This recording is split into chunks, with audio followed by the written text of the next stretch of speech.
주시옵소서. 우리가 듣겠습니다. 더욱더 깨닫는 깊은 깨달음을 통하여 하나님을 만날 수 있는 시간 되게 하여 주시옵소서. 예수 그리스도의 이름으로 기도드렸습니다. 아멘. 잠언서 29장 15절에서 27절 말씀입니다. 매와 꾸지람은 지혜를 주지만 제멋대로 하도록 내버려 둔 아이는 그 어머니를 망신시킨다. 악인들이 많아지면 죄악도 늘어나지만 의인들은 그들의 파멸을 보게 될 것이다. 내 아들을 바로잡아 주어라. 그러면 그가 너를 평안하게 하고 또 내 마음에 기쁨을 줄 것이다. 계시가 없으면 백성들은 많으나 율법을 지키는 사람은 복이 있다. 단순한 말로는 종을 가르칠 수 없다. 이는 그가 알아듣는다 해도 따르지 않기 때문이다. 내가 성급하게 말하는 사람을 보았느냐? 그보다는 차라리 어리석은 사람에게 더 소망이 있다. 종을 어려서부터 곱게 키우면 결국에는 아들인 양 한다. 화가 난 사람은 다툼을 싫어 일으키고 화를 잘 내는 사람은 죄를 많이 짓는다. 사람이 교만하면 낮아지지만 겸손한 마음을 가진 사람은 영광을 얻는다. 도둑과 어울리는 것은 자기 영혼을 위하는 것이니 저주하는 소리를 들어도 변명할 수 없다. 사람을 두려워하면 덫에 걸리지만 여호와를 의지하는 사람은 누구나 안전하다. 통치자의 은총을 구하는 사람은 많으나 모든 사람의 심판은 여호와께로부터 나온다. 의인은 불의한 사람을 싫어하고 악인은 정직한 사람을 싫어한다. 아멘. 오늘은 하나님이 우리에게 어떤 말씀을 주시는지 잘 또 한번 보겠습니다. 15절에 매와 꾸지람은 지혜를 주지만 매라는 거는 여기에서 매라는 거는 그 주의 막대기 지팡이 목자의 지팡이 그 뜻을 말해요. 매. 꾸지람이라는 건 징계를 통하는데 이 매와 꾸지람 이것을 물리적으로 이거는 가는 거잖아요. 우리는 말로만 취해요. 말로 우리는 채찍과 징계가 아닌 우리가 자녀들에게 말로 그냥 폭력을 가할 때가 무진장 많은데 우리가 이 말에는 감정이 들어가기 때문에 매와 꾸지람으로 이렇게 하라고 이렇게 말씀하십니다. 그리고 제멋대로 하도록 내버려 둔 아이는 어머니를 망신시킨다. 이 제멋대로는 질서가 무너졌다는 뜻이잖아요. 규례와 법도와 질서 이런 이스라엘 백성들에게 이제 살아본 결과 그것을 다 규례와 율법을 만들어서 이렇게 하나님 앞에서 지켜나가도록 하는 이건데 이거에도 상식이 있어요. 상식도 들어가요. 근데 이스라엘 백성들이 그런 철저하게 지키는 바리새인들, 뭐 사두개인들, 뭐 파들이 많았잖아요. 예수파, 뭐. 근데 이 철저하게 지켰던 이 규례, 율례, 율법 이런 질서를 너무 잘 지켰죠. 우리 다 알고 있잖아요. 근데 우리가 이렇게 지킴에 있어서 우리가 예를 들어서 거짓말 있잖아요. 하얀 거짓말도 있죠. 꼭 거짓말 할 때가 있잖아요. 좀 우리가 깰 때가 있잖아요. 근데 이스라엘 백성들은 그 나치 정권 때 율법을 잘 지킨다는 그 명목 아래 거짓말을 못하는 거예요. 여기 숨었어? 하나님 앞에서 정직해야 되니까 네 저기 있어요. 그래서 자기 동족들을 서로 죽이고 팔고 말고 거짓말을 못하니까 그래서 이 규례와 율법 질서 안에는 상식이라는 게 너도 알고 나도 아는 거. 생명은 귀하잖아요. 너도 알고 나도 알잖아요. 이 상식을 벗어나는 이런 규례와 율법을 지킨다는 거예요. 그래서 제가 볼 때는 그 예수님이 오셔서 그냥 상식을 벗어나는 규례 율법을 지키니까 예수님이 말씀을 여러 번 하죠. 생명에 대해서. 그래서 참 이게 우리가 이 지켜나가는 데 있어서 제멋대로 하도록 내버려 두지 않는 이 범위에서는 상식이 꼭 있다는 거 우리가. 그래서 이거를 좀 우리가 이번 시간에 좀 짚어나갔으면 좋겠어요. 그래서 왜 하얀 거짓말들 있잖아요. 사람을 지키기 위해서 하는 것들. 또 악인들이 많아지면 죄악도 늘어나죠. 당연하죠. 근데 의인들은 그들의 파멸을 보게 될 것이다. 여기에서는 히브리서 11장 말씀에 왜 믿음은 바라는 것의 실상이다. 보이는 것의 증거다라는 말씀이 있잖아요. 의인들은 그 믿음을 갖고 사는 거죠.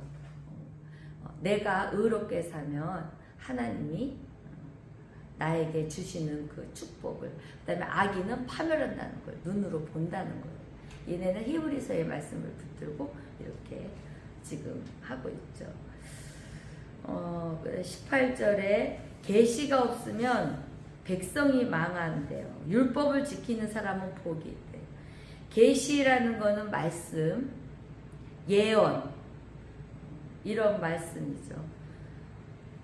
이스라엘 백성들 중에서도 왜 사사시대 때, 이런 시대 때 그 영적인 지도자가 부재시에는 타락을 하죠.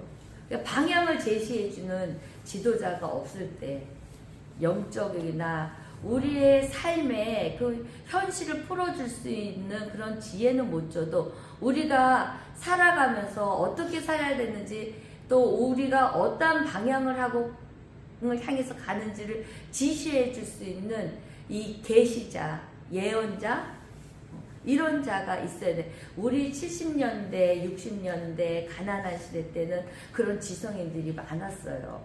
선비들, 우리가 말하자면. 그들은 우리 한국이 어떻게 나가야 되는지, 나라를 사랑하고 국민을 사랑하고 가난한 자들을 아파하고 그런 지도자들이 있었어요. 제가 중학교 때도 우리 국어 선생님이 늘 언제나 하시는 말씀이 있었거든요. 공부를 많이 한 사람들은 남들보다 더 많은 수고를 해야 되고 더 많은 것을 희생해야 된다. 공부를 많이 한 사람들은 많은 거를 내어줘야 된다. 왜요? 공부를 힘들게 했는데 왜요? 그랬더니 남들은 공부를 하고 싶어도 못하는데 너는 좋은 부모의 환경에 공부를 하니까 그거를 사회에 환원해야 되지 않느냐 이거예요. 그런 정말 선생님다운 또 부모들 이런 분들이 있었는데 지금은 그런 방향을 제시해주는 그런 자들이 없어요. 그렇죠 여러분들. 저는 어렸을 때 그런 좋은 말, 그리고 교회 안에서도 전도사님이, 남자 전도사님이 하나님을 떠나면 너는 망해. 네 인생은 망해. 너가 아무리 서울대 가봐 망해. 그리고 너 인생은 바로 쓸 수가 없어. 더 중요한 건 지옥에 가. 그런 말들. 그때는 귀에도 안 들렸지만 신앙에 대해서 방향을 제시해주고. 근데 지금은 이런 방향을 제시하고 이렇게 흐름을 좀 읽고 말해줄 수 있는 그런 영적인 지도자나 또 사회적인 지도자들 경제를 또 살린다. 매일 먹고 사는 문제에만 이러고 있어요. 그런 지도자는 참 지도자가 아니죠. 우왕좌왕하게 만든 그런 지도자. 네, 21절에 보면 종은 어려서부터 곱게 키우면 결국에는 아들인 양 한다 이래요. 율법을 지키는 사람 복이 있다고 하죠. 이거는 목표를 제시하는 사람들은 그 방향에 대해서 목표를 제시할 수 있는 사람들은 하나님의 말씀을 지켜나가요. 이행해요. 그래서 그 모습을 보면서 목표에 대해서 사람들에게 제시해주고 그 몸소 자기의 하는 행위를 통해서 하나님을 제시해주고 있죠. 그래서 하나님이 그들에게 복을 주신다. 이렇게 말씀하시고 21절에 이거는 종이나 자식이나 똑같아요. 응석파지로 키우다 보면 망나니가 된다는 얘기예요. 이거는 결론 이 말의 직역이 그렇게 나와요. 결국은 망나니로 키우게 되는 거예요. 우리가 얼마나 자식들을 매를 안 들고 하니까 요즘 애들 뭐 조금 선생님이 저기 했다고 때렸다고 문교부에 전화해갖고 뭐 교사가 경질되고 자살하고 지금 이래요. 성경과 완전히 반대가 돼요. 반대로 지금 돌아가고 있어요. 사회는. 이게 말이 안 되는 사회가 돼가고 있죠. 우리는 이 사회 돌아가는 거 보고 우리도 자각을 해야 돼요. 아, 하나님의 때가 이제 악의 때가 다 차가구나. 악의 때가. 그래서 자식도 마찬가지로 이렇게 키우면 결국은 망나니가 된다. 그 다음에 22, 23, 24, 25는 좀 골치 아픈 사람들에 대해서 이렇게 얘기해죠. 화가 난 사람, 교만한 사람, 도둑과 어울리는 사람, 사람을 두려워하는 사람 이러는데 결국 자기 안에 분이 있는 거예요. 분이 있는 사람들이 화를 잘 내고 교만해고 막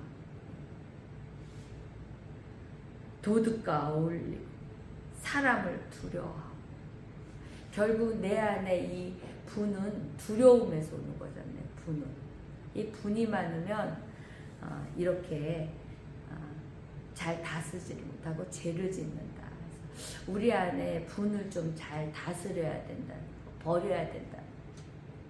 분이 많이 나죠. 우리 살면서. 얼마나 분이 시시때때 각각 전화 받으면서도 분이 나고 무슨 말만 들어도 분이 나고 우리는 이 가슴에 특히 한국 사람은 분이 많대요. 분이. 이 화가 많고 늘 언제나 억압당하고 무시당하고 늘 있는 자들한테 눌리고 살고 늘 있는 사람들이 먼저 우선권이고 이런 부정부패 사회에 살다 보니까 늘 분이 있는 거예요. 그러니까 우리 정치를 모르잖아요. 저도 모르잖아요. 근데 매일 정치하는 사람 욕하잖아요. 분이 있으면 어디다 풀 데가 없잖아.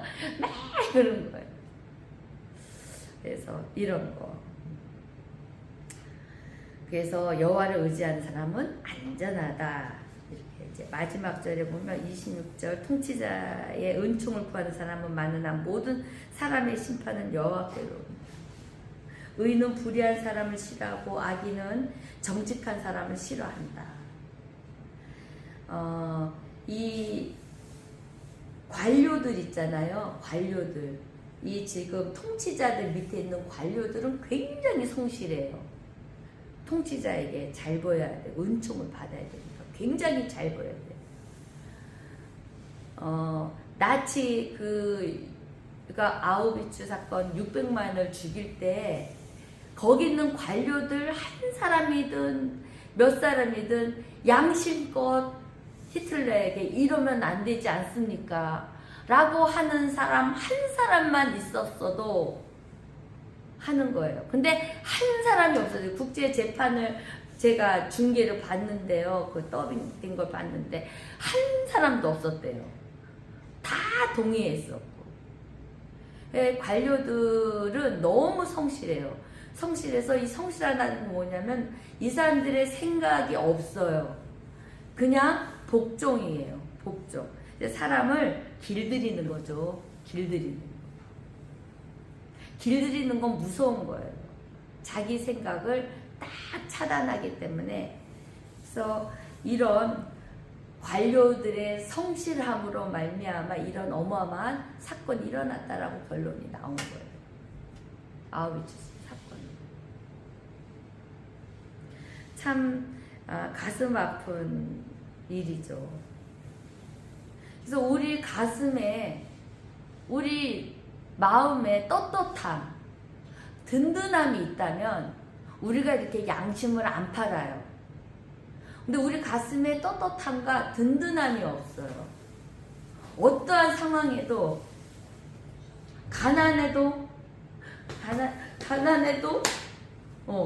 권세 잡은 자도 누구도 간에 이 떳떳함이 없어요. 가슴에.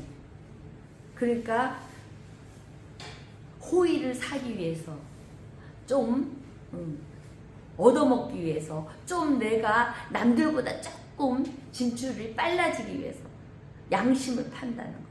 근데 이 떳떳함과 든든함은 어떤 사람이 가질 수 있느냐? 딱 한 가지 방법. 여호와를, 하나님을, 성령님을 내 안에 갖고 있는 거예요. 말씀을 갖고 있는 자는 떳떳해요. 든든해요. 그래서 어느 상황에서도 양심 안 팔아요.